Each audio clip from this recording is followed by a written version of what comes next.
वसीम साहब, आप कितनी बार बधाई लेना चाहते हो बताइए। कल ABFRL धूम मचा दी। आपने तो चलने से पहले ही बताया और आपने अखाड़े में भी बताया, चुनावी अखाड़े में। मैंने आपसे पूछा भी था कि सर इस चुनावी के अखाड़े के अंदर क्या एक शेयर ऐसा बता सकते हो जो चुनाव प्रूफ होगा और बढ़िया रिटर्न देगा, और आपने डंके की चोट पे ABFRL कहा। फिर आप बताना नहीं चाहते थे आइडिया, लेकिन मैंने आपसे आइडिया के बारे में भी पूछा तो आपने आइडिया के बारे में भी कहा। तो पहले तो आपको ABFRL की बहुत बहुत बधाई, आइडिया की बहुत बहुत बधाई। चुनावी अखाड़े में आपने ज़ोर से तरीके से अपनी बात रखी थी। सर ज़रा बताइए अब क्या करना है ABFRL और आइडिया पे। अच्छा सर, कनेक्ट करने की कोशिश कर रहे थे शायद थोड़ा, तभी वो बार बार विंडोज़ में इस तरह से बनना था। अच्छा जैसे कनेक्ट हो गए ना वापस से लेके आना। ABRFL देखो कल 14% चला, वोडाफोन आइडिया कल 12% के आसपास चला। तो आप ना अच्छे शेयर्स पकड़ के रखिए मार्केट के अंदर। तो कोई ज़रूरी नहीं है कि बाज़ार के अंदर चले, बाज़ार टूटे तो आप उस डायरेक्शन में थे नहीं। आपके अगर अच्छे शेयर पड़े हुए हैं तो फिर काम हो सकता है। संजीव सर, आवाज़ आ रही है ना आपको? अब तो अच्छे से हाँ जी, आवाज़ आ हाँ रही जी, है? आ रही है Dimpi ji. Good morning. Sir कितनी बार sir good morning sir. ABFRL की कैसे बधाई दें आपको बताइए। गुलदस्ता भिजवाएं, मिठाई का डिब्बा भिजवाएं, कैसे करें? आप जैसे कहोगे वैसे कर देते हैं सर। और दूसरा वोडाफोन आइडिया भी बहुत ज़बरदस्त। सर पता है आप अगले चुनावी अखाड़े में थे, आऊंगा आपको तो मुंबई याद ही तो होगा। अगले हफ्ते मुंबई आऊंगा तो वड़ा पाव और चाय आपके सृष्टि और पूजा के साथ और सेलिब्रेट करेंगे। अरे चलिए ठीक है आप सर, ये ये फिक्स है देखो, हमारी तरफ से। हम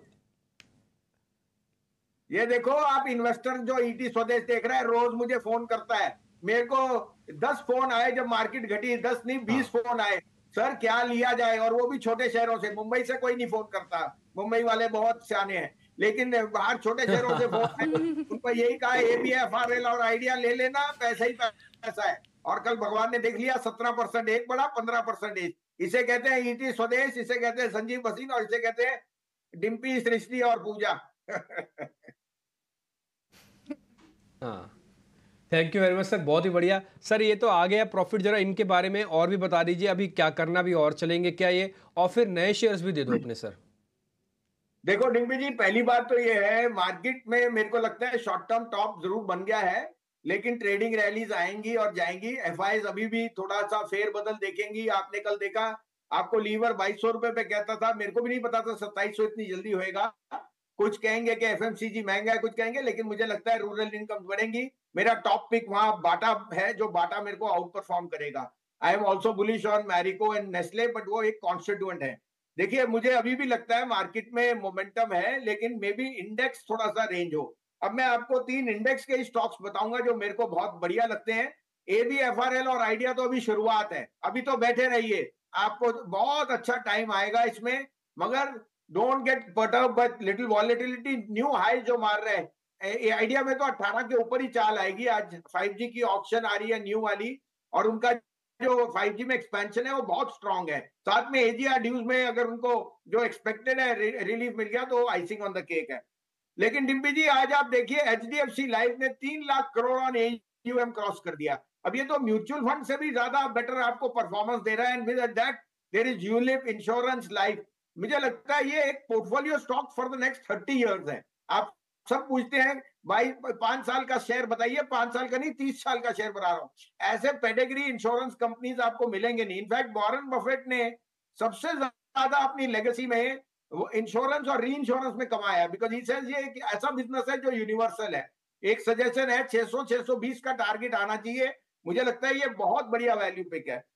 दूसरा है कोल इंडिया।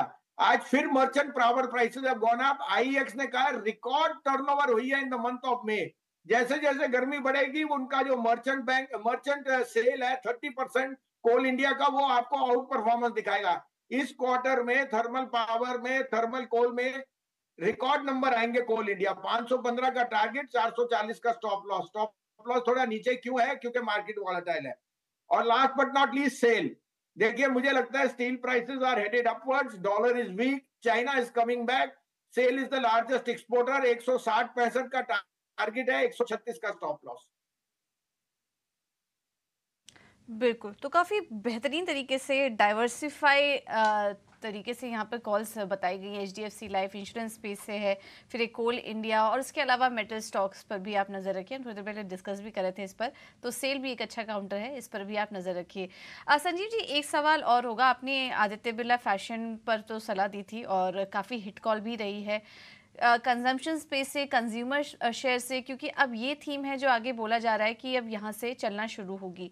कोई स्टॉक, कोई स्पेस, कुछ अच्छा लग रहा है आपको जिसमें कि अभी भी वैल्यूएशन वाइज आपको रिस्क रिवॉर्ड बेहतर दिखाई दे रहा है?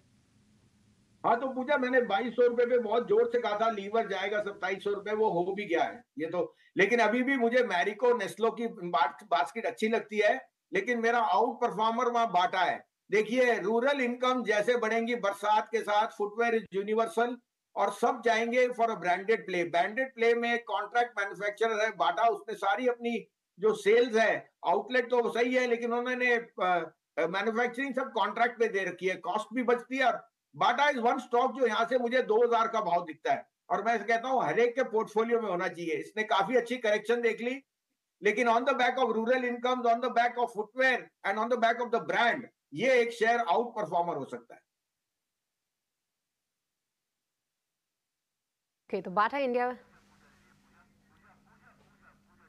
अब बिल्कुल मेरा तो ये मानना है कि जब कंसेंसस एक स्टॉक को लेकर निकल कर आने लगते हैं, उस स्टॉक पर आप ज़रूर नज़र रखिए। अब ये स्टॉक बाटा, देखिए अभी हमने थोड़ी देर पहले निम्पी आप भी हाईलाइट कर रहे थे, इस पर हमने सलाह भी ली थी कि अब ये चलना शुरू होगा, बॉटम पर आ चुका है अभी कुछ देर पहले, ज़्यादा समय नहीं हुआ है, इसको हमने हाईलाइट किया था। और भसीन सर की भी मुहर लग चुकी है कि फंडामेंटली भी अच्छा नज़र आ रहा है, रिस्क रिवॉर्ड अच्छा है, इस पर आप ज़रूर नज़र रखिए बाटा पर। सृष्टि बताइए। ओके, जी हाँ, बाटा इंडिया पे नज़र रहेगी। मैं भसीन जी, क्योंकि कुछ पीएसयू काउंटर्स आपके रेडार पे ज़रूर थे, सेल और कोल इंडिया पे आपने कॉल दी, पर आज फिर से एक रिपोर्ट का मेंशन करना चाहूँगी सीएलएसए की, क्योंकि हाल फिलहाल कई सारे पीएसयूज जो हैं ऊपरी स्तरों से करेक्ट हुए हैं, पर सीएलएसए कह रहे हैं कि जो केपेक्स थीम को लेकर फिर से अब नज़रिया पॉजिटिव रखना चाहिए। सरकार का जो 100 डे एजेंडा है उसको लेकर कई सारा एक्शन आ सकता है।